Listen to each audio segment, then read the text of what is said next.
భారతదేశానికి తోమా ఒక్కడే వచ్చాడా, ఇంకా ఎవరైనా వచ్చారా?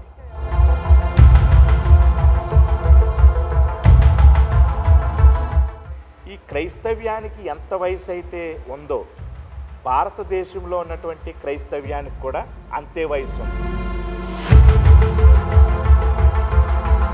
ఒక సంవత్సరంలోనే 7 సంఘాలను ఆయన నిర్మించాడు. అవి నేటికి కూడా ఆ సంఘాల యొక్క ఆనవాళ్ళు నేటికి కూడా మలబార్ ప్రాంతంలో ఆ 7 సంఘాలు కూడా ఉన్నాయి.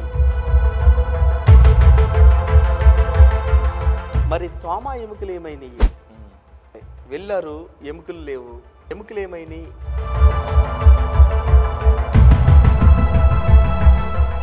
వాస్తవానికి తోమా చనిపోయింది 3వ తారీఖు జూలైని కాదు, డిసెంబరు 19వ తారీఖు అనేది చరిత్ర ఆధారాలు చాలా బలంగా చెప్తున్నాయి. మరొక అద్భుతమైనటువంటి ఎవిడెన్స్ ఏంటి అని అంటే, లాహోర్ మ్యూజియంలో ఒక అద్భుతమైనటువంటి డాక్యుమెంట్ని భద్రపరిచారండి. ఎవరు భద్రపరిచారు అంటే